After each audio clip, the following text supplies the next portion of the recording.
1994, Jeff Garcia was about to realize his dream of playing professional football. Hundreds of miles away from the nearest American city, Canada became Jeff's training ground.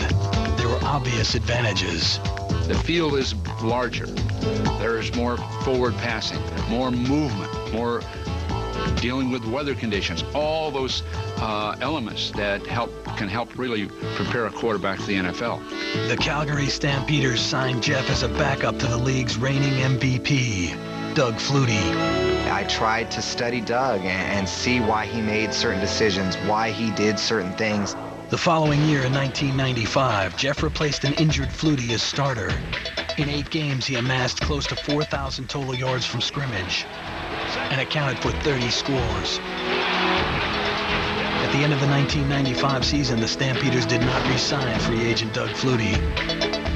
Doug went on to Toronto.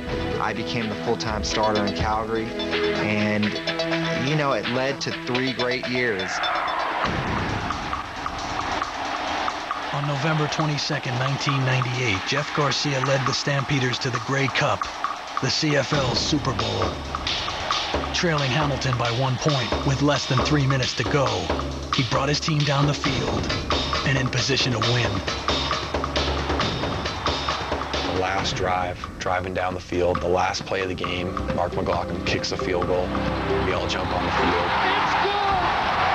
That was the icing on the cake. That was such a great way to finish off such a great experience.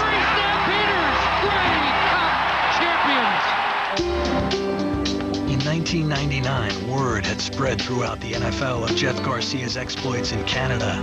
Doug Flutie, now at the Buffalo Bills, had renewed the league's interest in the product up north. That brought some attention my way, and the fact that I had had 3.5 solid years of being a starter and putting up good numbers, being a winner out on the football field, winning a championship, and now my opportunities were starting to open up out there. An old friend was about to give him the opportunity he dreamed of. On January 20th, 1999, Bill Walsh returned to San Francisco as general manager of the 49ers. Remembering a promise he had made years earlier, he offered Jeff Garcia a tryout. I was just crossing my fingers that he would make the impression that I'd hope he would. I mean, that's how close we were. On February 16th, 1999, Jeff became a 49er. When I signed that contract, I wanted to share it with the world. I wanted to share it with everybody who had ever had a moment in my life or shared a moment in my life with me.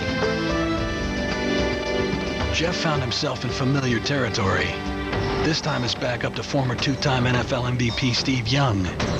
He waited patiently, hoping to learn just as he had behind Flutie in Calgary. It didn't work out that way. Third game of the season, Steve Young's out. Out. You know, Steve had to fill Joe's shoes, and now Jeff has to fill Steve's shoes in this game. And we needed to win the game, and that was the bottom line. Make no stupid throws and don't forget sacks. I don't make a mistake, or I don't make any major mistakes. We do enough good things to win that game. And I'm thinking, well, this is easy. He is right in the thick of it right now, Al. We didn't know how long Steve would be hurt, but we did know we had a capable backup in Jeff Garcia. He just hadn't gone through the growing pains in our offense. Jeff was called to duty before he was coached up, before he was ready to perform well. The combination of a rookie quarterback surrounded by a young team would undo San Francisco. After 4 straight losses and a 39-yard passing performance at Pittsburgh, Jeff was benched. The Niners were a dismal 3-5.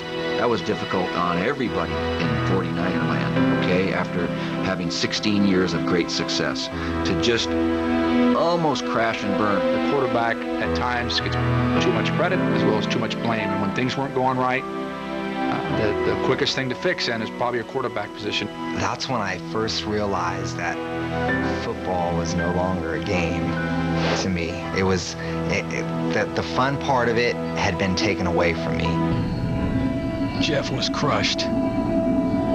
He was definitely shaken, crying, upset, thinking, did we make a bad decision?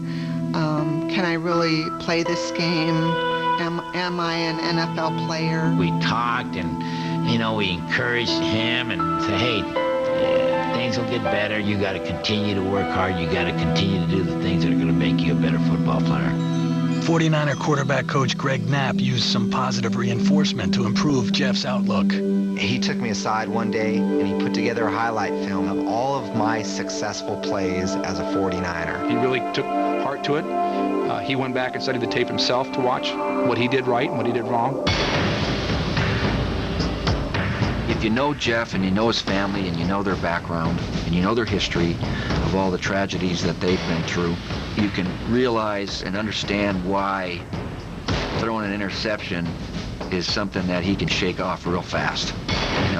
It's not the worst thing that's ever happened to him. Jeff regained the starting job and exploded in the final 5 games of the season, throwing for over 300 yards 3 times. However, the Niners finished 4-12. The San Francisco media and fans were not used to losing. Think of this, trying to live up to Steve Young, Hall of Fame, Joe Montana, greatest ever. Trying to live up to that from what the fans had seen. When angry fans complained to a local radio program, Jeff's dad came to his son's defense. The first 4 guys that came on the radio, they were all Niner fans and just bad-mouthing like you couldn't believe. So I said, I'm getting on the radio. I don't care what anybody says. Bob, you know your stuff. You sound like you might be the coach. Well, I am. I'm Jeff's dad. Jeff got a lot of heat for that. People that doubted him, the media, some of the fans. You know what? That's my son, and I don't care what anybody says. If they're firing on him, I'm going to come out firing on them. I don't care. I'll probably be calling radio on my kids someday too. I don't know. It was such a great example of great family loyalty. He probably thought a lot about, do I call or do I not? But his emotions probably got the best of him. And he said, darn it, I'm going to defend my son. The fire Bob Garcia displayed would be matched by his son. Jeff answered his critics by throwing 31 touchdown passes and making the Pro Bowl. His 4,278 yards in the air eclipsed Joe Montana and Steve Young, establishing a new 49ers team record. Despite Jeff's achievements, the 49ers missed the playoffs for the 2nd year in a row. The city of San Francisco would accept nothing less than the ultimate prize, the Super Bowl. When people doubt me, whether it's physically or mentally or just believe that I can't do something, that's what drives me to want to do it. If we're going to win the Super Bowl, Jeff Garcia is going to be the quarterback to take us there. And that's the way we see it.